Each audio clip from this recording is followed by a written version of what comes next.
unidentified flying objects o mga UFO na nagkalat sa mga airport ng China na kuhanan ng kamera. Nagkagulo mga Chinese residents sa mga namataang lumilipad na bagay sa kalangitan noong gabi ng September 11, 2024. Namataan ang mga unidentified flying objects na ito na lumilipad sa bahagi ng Tianjin Binhai International Airport. Marami sa mga nakasaksi sa mismong insidente ang duda at hindi naniniwalang drones lamang ang mga ito. Ano nga ba ang mga bagay na namataan sa paliparan ng China? Aba, huwag niyong sabihin pati ang mga alien ay inaagawan na rin ng China ng teritoryo. Posible nga kayang mga UFO na galing sa ibang planeta ang namataan sa Chinese territory. O maaari kayang ang mga ito ay mga spy drones na nag-iispiya at pinag-aaralan kung paanong aatake sa China kung sakaling sisiklab ang isang digmaan. Ako po si Roy Zen, welcome sa Kien Thoughts. Kung hilig mo ang mga ganitong videos, mag-like at mag-subscribe para lagi kang updated sa mga susunod na upload.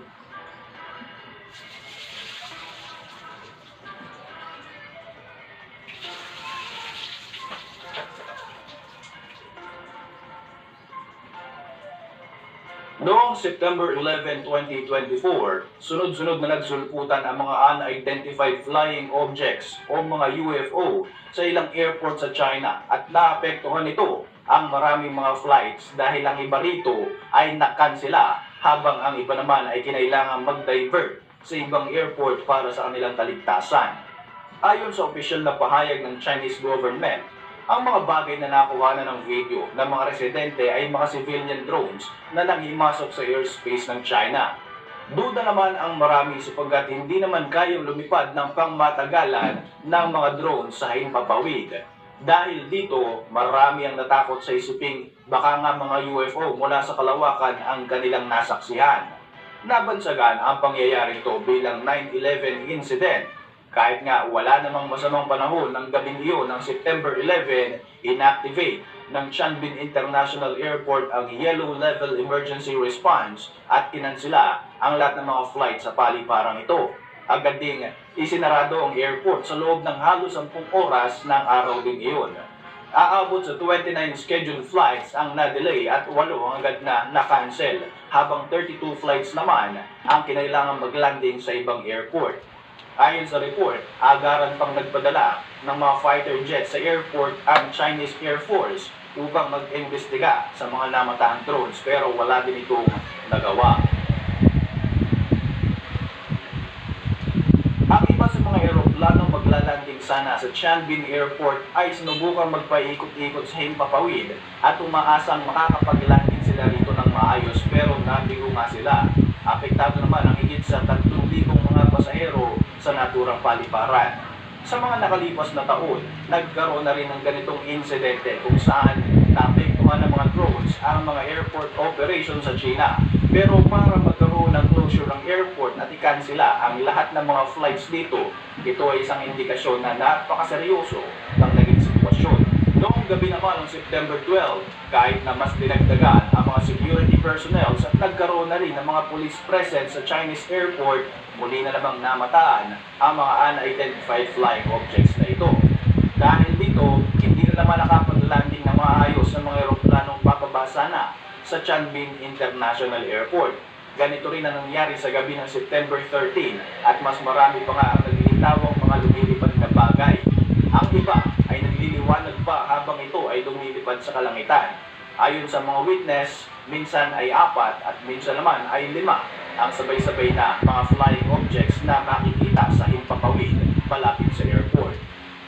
Samantala, noong September 14, may mga report kung saan namataan din ng mga UFO sa Kyushu Airport sa Zhejiang, China na naging dahilan para makansela rin ang maraming mga flights dito. Ang paliparang ito ay isang military and civilian airport at isa sa mga importanteng base para sa People's Liberation Army Air Force sa kahabaan naman ng East China Sea. Sa tuwing magtutungo nga mga sibilyan dito, hindi sila pinapayagang kumuha ng mga larawan o mga video para sa seguridad ng military facility nito.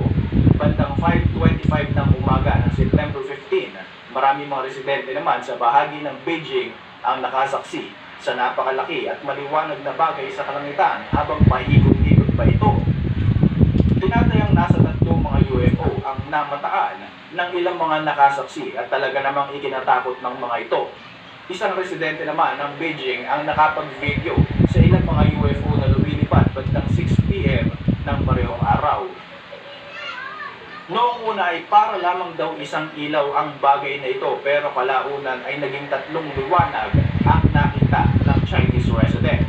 Isa pang sibilyan ang nakakuha rin ng video footage ng UFO sa bahagi ng North 5th Ring Road. Pareho ng nakuhanan ng iba pang mga tao sa Beijing. Ayon sa account ni Miss Jiang, nagising siya para mag-CR at dito nga ay nakita niya ang isang kakaibang liwanag.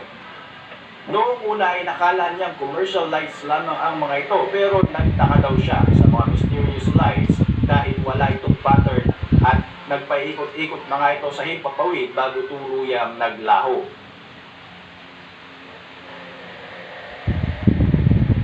Isa pang video footage ang lumabas kung saan makikita ang mga glowing objects sa himpapawid ng Beijing at talaga namang naging palaisipan para sa marami ang mga bagay na ito. Marami ang mga tanong na nabuo.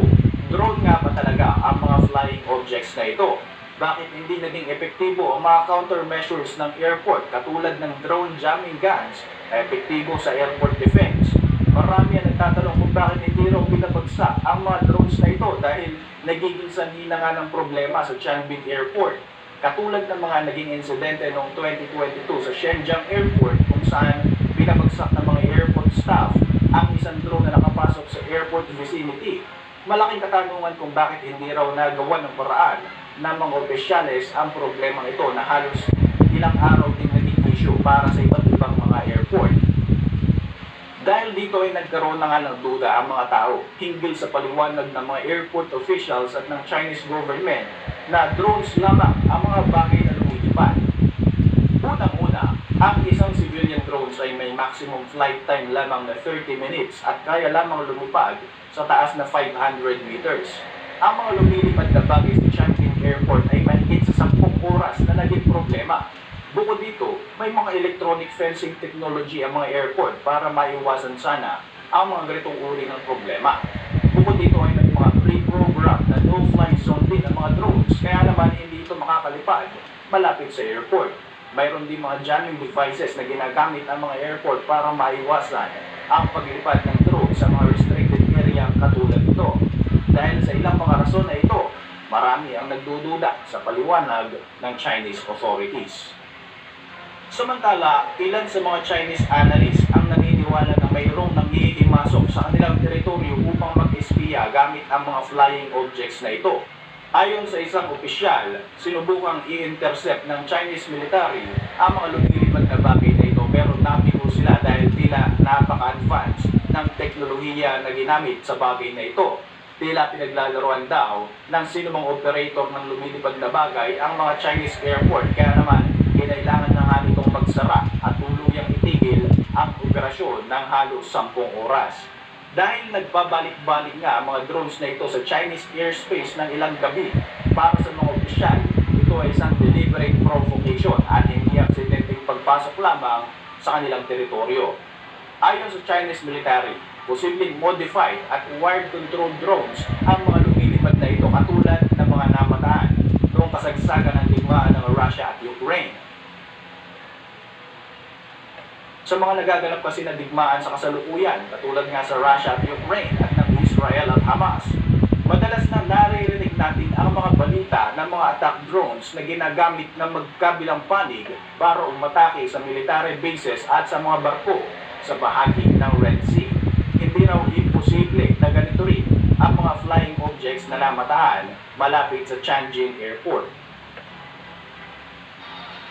Ang mga wired-controlled na mga drones ay kinokontrol gamit ang fiber optic networks at hindi na ito umaasa sa mga remote control. Subalit meron lamang itong short flight range.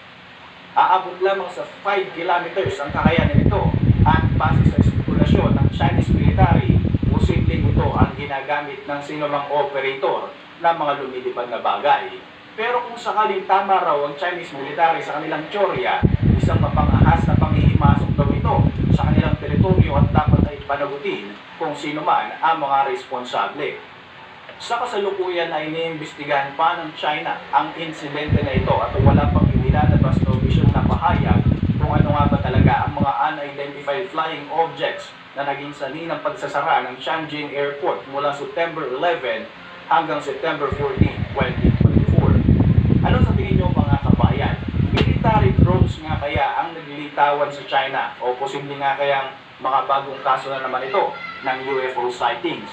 Maaari kayang hoax lamang ito o isang spy vehicle na nag-aanda na para umatake sa China anumang oras. Para sa inyong mga reaksyon, mag-iwan lang ng komento sa ibaba ng video na ito. At